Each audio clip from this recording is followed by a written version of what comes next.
நாங்கள் கடற்கரையில இருந்து பாசி வளர்க்குறோம். சுமார் ஒரு 10-15 வருஷமா வளர்த்துக்கிட்டு இருக்கோம். அது 6 மாசத்துக்கு தான் ஒரு வளர்ச்சி அடையும். ஏப்ரல் மாசத்துலேருந்து அக்டோபர் நவம்பர் வரைக்கும், நவம்பரோட லாஸ்ட் ஃபினிஷிங் முடிஞ்சிடும். இந்த 6 மாசம் தொழில வச்சு தான் மீதி 6 மாசமும் நாங்கள் சாப்பிடணும் வச்சு அந்த காசை வச்சு. எங்களுக்கே இங்கே மெயினாக தொழிலுக்காண்டி தேவையானது கேமரா, இந்த மாதிரி லைட்டு, இந்த மாதிரி. ஏன்னா நிறைய திருடுங்கெல்லாம் போகுது, வச்சிருக்கிற பொருள் இதெல்லாம் மடியில் உள்ள குண்டெல்லாம் வெட்டிடுறாங்க. இதனால எங்களுக்கு கேமரா கண்டிப்பா தேவை. அது மாதிரி லைட்டு, நைட் ஏதாவது வேலை செய்யறதுக்கு அந்த மாதிரினா ஒவ்வொரு நாள் நைட்டு வரைக்கும் வேலை நடக்கும் போதெல்லாம் ரொம்ப கஷ்டமா இருக்கும். வீட்டுல இருந்து லைட்டு சார்ஜ் போட்டு அந்த மாதிரி எடுத்துட்டு வந்து தான் வேலை செய்ய வேண்டியது இருக்குது.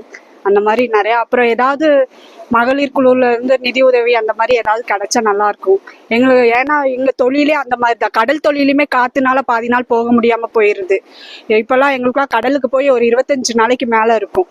கடல் தொழிலுக்கே போக முடியல, காத்துனால போக முடியல, மழைனால போக முடியல, சில டயத்துல மீனே கிடைக்க மாட்டேங்குது. அந்த மாதிரி ரொம்ப கஷ்டப்படுறாங்க எங்க ஊர்ல உள்ள மக்கள்லாம். உங்களால என்ன உதவி செய்ய முடியுமோ அதை செய்யுங்க. என் பேர் அஜித். நான் தூத்துக்குடி துறைமுகத்தில் கடல் பாசி வளர்த்துக்கிட்டு இருக்கேன். கடந்த ஒரு 15 வருஷம் 20 வருஷமா வளர்த்துக்கிட்டு இருக்கோம் கடல் பாசி. இந்த கடல் பாசி நாங்கள் கயிறுலேருந்து முதல்ல மூங்கில் போட்டு வளர்த்துக்கிட்டு இருந்தோம் ஆரம்ப காலத்தில். இப்போ கயிறு மோனோலைன்னு சொல்கிற நேம்ல கயிறில் வளர்க்குறோம். குறைஞ்சது பிளாட்டாக போட்டு இது வளர்க்குற மாதிரி மெத்தடில் பண்ணிக்கிட்டு இருக்கோம்.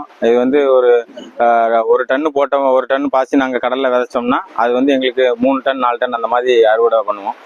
ஆரம்ப காலத்துலன்னு கேட்கும்போது 2006 2007 அந்த டைம்ல நாங்கள் வளர்த்துக்கிட்டு இருக்கும் போதெல்லாம் 1 டன் போட்டோம்னா 5 டன் 6 டன் வரைக்கும் வளரும்.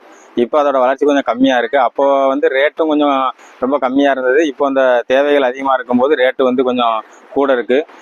எங்களோட வாழ்வாதாரம் தான் ஒரு 50 குடும்பங்களுக்கு மேலே இதை வளர்க்குறோம். இது ஒரு சீசன் வளருது. ஒரு சீசன்னா ஏப்ரலில் ஆரம்பிப்போம். ஏப்ரல்ல இருந்து நம்ம செப்டம்பர் அக்டோபர் வரைக்கும் வளரும். அதுக்கப்புறம் நம்ம மழை காலம் வந்ததுக்கப்புறம் இதை அழிய தொடங்கிறோம். திரும்ப நாங்கள் விதைப்பாசி ஒரு ஆள்கிட்ட இருந்து அதுக்கடுத்த வருஷம் வேற ஆள்கிட்ட இருந்து நாங்கள் வாங்கி தான் வளர்க்கணும். அந்த மாதிரி தான். இது ஒரு கம்பெனிகள் எங்களுக்கு கொடுத்து அந்த மாதிரி ஹெல்ப் பண்ணி தான் வளர்த்துக்கிட்டு இருக்கோம். இது எங்கள் சொந்த காசு அந்த மாதிரி போட்டு தான் நாங்கள் வளர்க்குறோம். அரசாங்கத்திலேருந்து இதில் கொஞ்சம் ஹெல்ப் பண்ணி எங்களுக்கு வளர்க்க வச்சா இன்னும் கொஞ்சம் நல்லா இருக்கும். அதனால இந்த கம்பெனிகள் அவங்க கொடுத்து வளர்க்க வைக்கிறதுனால அவங்க ரேட்டு நிர்ணயம் பண்ணுறது தான் எங்களுக்கு கிடைக்குது. நாங்கள் சொந்த காசு போட்டு நாங்களே எங்களுக்கு சேல் பண்ணுறதுக்கு எங்களுக்கு கிடைச்சிச்சு அப்படின்னா கூட கொஞ்சம் இதில் வருமானம் வர்றதுக்கு வாய்ப்பு இருக்குது.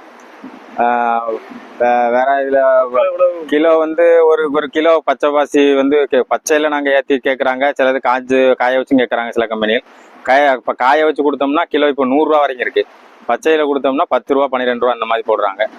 ஆமா. என்னென்ன பொருட்கள் இது ஒரு ஒரு கிட்டத்தட்ட 300-400 வகையான பொருட்கள். உரத்துக்கு நம்ம டூத் பேஸ்ட், ஜாமு, அந்த மாதிரி நம்ம ஜிகர்தண்டா ஜெல்லி அந்த மாதிரி ஐட்டங்கள்ல யூஸ் ஆகுது. மாதிரி இதை அரைச்சு சாரா எடுத்து அதில் நம்ம உரத்துக்கெல்லாம் பயன்படுத்துறாங்க. நம்ம கரும்பு கோதுமை சாகுபடி இப்படி எல்லாத்துக்கும் பயன்படுத்துறாங்க.